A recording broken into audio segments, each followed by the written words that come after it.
Welcome back, everybody. It's your boy Sean, the American in Krakow, not riding his motorcycle. As you can see, we're back in the studio, and we're about to get into another one of my gear reviews. This time we're going to talk about something I don't hear a lot of people talking about when it comes to their gear, and that's motorcycle shoes. I will be talking specifically with motorcycle sneakers, because that's what I wear predominantly. Anyway, let's get in it.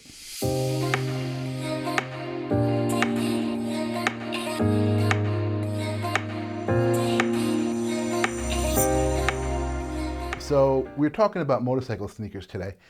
And in one of my previous videos, I talked about what kind of really convinced me that I should be wearing gear in general. And it wasn't the big accident. It was actually a smaller accident that I had where I ended up kind of colliding with a vehicle pulling out of a parking lot. And it ended up cutting a real good slice in the shoe that I was wearing, which happened to be a motorcycle shoe. And that's when it struck me, like, had I not been wearing that particular sneaker or motorcycle sneaker in general, I would have ended up with a pretty big gash in the side of my foot. Now, I didn't have the foresight to hold on to that shoe. I didn't think about YouTube or anything like that at that time.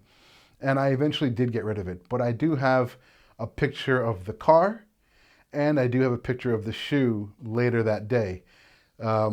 Excuse the lacing. As I mentioned in the previous video, the vehicle had sliced the laces and the side of the shoe, so I managed to find a few pieces of the laces that were there still, strap it up together, knot it up together, and then get that shoe back on my foot because I ended up riding the bike back home and I needed a shoe. Anyway, I'm going to go ahead and insert that photo here. This will be the photo of the car that I had the incident with. So this is after the incident, and you can see just after the rear passenger door, that's where the actual metal actually got split. And you can see that there's an upper and lower part of that split, and that's what ended up cutting into the shoe. And here you can see the shoe itself. Again, sorry, I just grabbed some photos after I had gotten home. I didn't really think about YouTube or anything like that. I wasn't even doing this at the time. So it's a bit out of focus, but I think you can see the damage. That being said, that damage, that injury, that accident is really what put me on the path of, hey, I should be wearing gear all the time because things like this can happen. So let me introduce you to the pair of shoes that I wear, or one of the pairs of sneakers that I wear now. These are same brand, very similar shoe actually. There's just one major difference. So these are Stylmartins. Not sure how they're pronounced. I think it's an Italian brand. These are the Stylmartin Smokes. Let me just put that right there in the front of the camera for you. As you can see, it's really just a typical kind of sneaker. High top, three-quarter top, I would say, kind of like skate style shoe. But a couple of things to note. You can see additional leather in the shifting area. It's just set to match, but you have additional material in the shift toe or on the shift toe. You know, it's a couple of layers of leather that are stacked on top of each other in some key points. Another thing to note is these shoes also do come with malleolus protection. So that's that area. So basically, it's your ankle. Your malleolus is your ankle, or it's the bottom of the tibia where the hinges, and that's a pretty common area that can get damaged in a motorcycle accident. So this does have malleolus protection as well on the inner and outside of them. The shoe that I was wearing, slightly different. As I said, there is one difference between these shoes, and that shoe was a predominantly textile shoe. So it was textile with leather in key areas. One of the key areas was the slice exactly where my shoe got sliced. And the other difference is these are fully leather. I believe they're nubuck, and the way they're waterproof, the leather is oiled, and the tongue of the shoe is actually fully attached to the body of the shoe, right up until here. So you can step into water to about here, and nothing will penetrate. You're still waterproof. Once you get over that point, though, and water pours in, obviously you're going to get wet. So that's the big difference. That shoe I was wearing predominantly in the hotter days, because there was a lot of textile there. It had a little bit more airflow. It breathed pretty well. So I didn't worry about getting too hot or uncomfortable. That was always the big thing with me, being uncomfortable.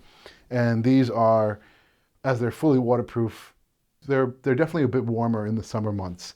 I do have another pair of textile, mixed leather textile shoe that I wear in the hotter days. It's a different brand, it's Falco, very similar. One addition that I like about them, the Falcos though, is the fact that they have a zip on the side, so it becomes a little easier. You don't have to really unlace the entire shoe to get out. You can just kind of do that side zip, get out of the shoe, get back in the shoe. It's pretty good setup.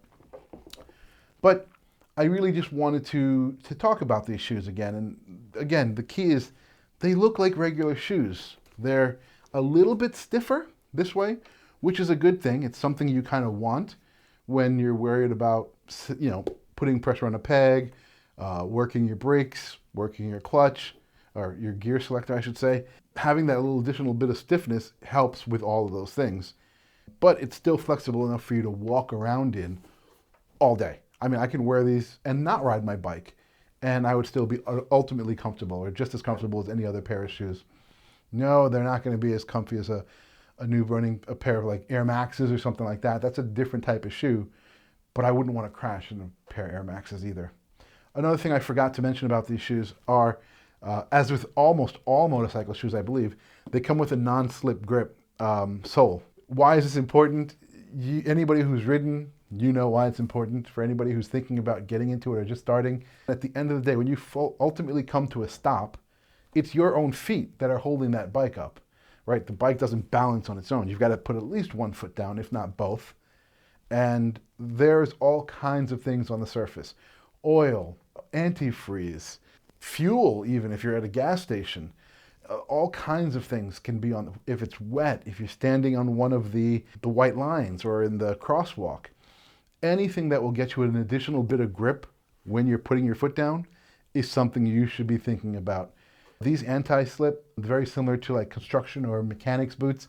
So the compound will allow it to kind of get through oil and find that traction to the surface beneath the oil. And that, like I said, it's huge. When the last thing you want to do is put your foot down and have your bike, your foot slide out on you and you're going down. You might not get injured, but going down, especially in an intersection or in a busy area, it's just a pain. You're gonna have to get the bike up. Everybody's worried about you. They're trying to get out and see if you're injured. It's something you don't want to do. I've been there. It's not fun. The key here is, again, just something for you to think about. Injury to the foot when you're getting into an accident or something happens. Your foot is first thing sometimes that comes in contact with the ground, or if you're coming into a collision with another vehicle, especially from the side, your legs, your foot, your ankle, your knees, those are all things that are going to come into contact with another vehicle. So anything that you can wear that, again, doesn't make it uncomfortable for you to ride, but gives you some level of protection is a good thing. And these definitely saved my feet that day. As you saw from the photo, I'm going to put that photo right back here. That is what was left of the shoe. If I was wearing the Chuck Taylors I would normally be wearing that day, that would have completely been my foot. That would have been no ifs, ands, or but about it. That would have been my foot sliced like that shoe. Anyway, that's it. I just wanted to talk to you a little about the shoes I wear, why I wear them, and why it's important to wear motorcycle shoes in general. You can definitely get a lot more protection if you went into the sport boot style of shoe. Like those shoes, the ones that come up to your shin, they're going to protect your shin, your ankles, a lot. They've got way more protection. They weren't comfortable for me to wear, not really something I wanted to get into, so I don't. I do have a pair of 3/4 that are about this high, sport shoes, and they're great. I don't wear them very often, but they are great. But these are my most everyday wear type of shoe, and they do offer me at least a sense of comfort knowing that they're going to help in the event of me coming into contact with something more than any of the other normal sneakers or construction boots or anything else like I might be wearing at the time. That's going to wrap it up for today. Thank you again for joining. If you liked the video, hit the like button. If you want to subscribe, please subscribe, join the family, hit that notification bell. You get notified when we post content up on the video. And check out my Instagram. I'm going to have it floating somewhere around here. You'll see the link to my Instagram and my other social media. Check me out. Thanks again. Peace, y'all.